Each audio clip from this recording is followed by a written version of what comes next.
warahmatullahi wabarakatuh. Welcome, selamat bertemu kembali dengan saya, Halis Faturrohmah di Eksplorasi Konsep Modul 2.1, Pembelajaran untuk memenuhi kebutuhan murid.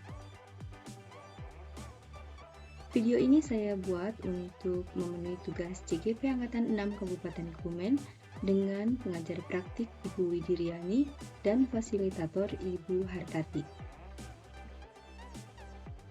Simpulan pemahaman saya tentang pembelajaran berdiferensiasi disajikan menggunakan diagram Freyer.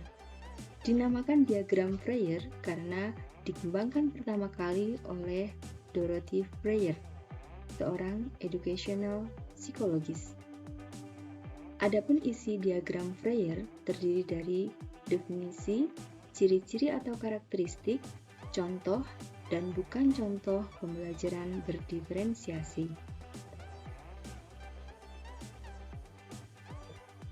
Definisi pembelajaran diferensiasi adalah serangkaian keputusan masuk akal atau common sense sebagai usaha guru untuk menyesuaikan proses pembelajarannya di kelas yang berorientasi kepada pemenuhan kebutuhan belajar murid.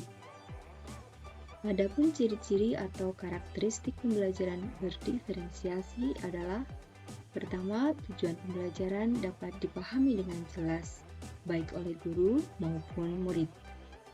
Memanfaatkan sumber, cara, penugasan, dan penilaian yang berbeda dalam rangka pemenuhan kebutuhan belajar murid. Guru menciptakan lingkungan belajar yang mengundang murid untuk belajar. Manajemen kelas yang efektif. Penilaian yang berkelanjutan didasarkan pada kebutuhan murid dan bagaimana merespon pemenuhan kebutuhan tersebut. Aspek kebutuhan belajar murid meliputi kesiapan belajar, minat murid, dan profil belajar murid. Strategi yang digunakan adalah diferensiasi konten, diferensiasi proses, dan diferensiasi produk. Contoh kegiatan pembelajaran berdiferensiasi adalah mengecek kemampuan awal murid, mengelompokkan murid sesuai kemampuan awalnya, menyusun tujuan pembelajaran yang jelas, menyediakan media pembelajaran yang sesuai gaya belajar murid, melaksanakan proses pembelajaran sesuai kondisi kesiapan kemampuan awal murid, menyusun kriteria penilaian, dan mendiskusikannya bersama murid, memberikan kesempatan atau tantangan kepada murid untuk mengekspresikan hasil belajarnya sesuai minatnya, dan memberi batasan waktu pengumpulan. Menyediakan slot-slot waktu pendampingan saat proses penyusunan tugas bagi yang membutuhkan. Memberikan kesempatan murid untuk berbagi pengalaman belajar.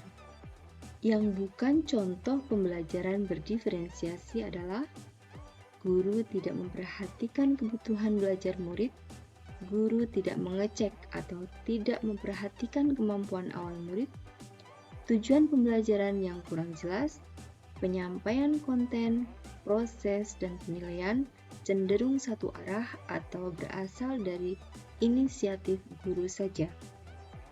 Menggunakan satu media atau tidak mengakomodir gaya belajar murid. Hanya menggunakan metode ceramah saja, sehingga tidak mengakomodir gaya belajar murid. Tidak mengomunikasikan dan mendiskusikan rubrik penilaian, tidak memberi kesempatan kepada murid untuk mengekspresikan hasil belajarnya sesuai minat, tidak memberikan slot-slot waktu pendampingan bagi yang membutuhkan. Demikian simpulan tentang pembelajaran berdiferensiasi. Terima kasih. Wassalamualaikum warahmatullahi wabarakatuh.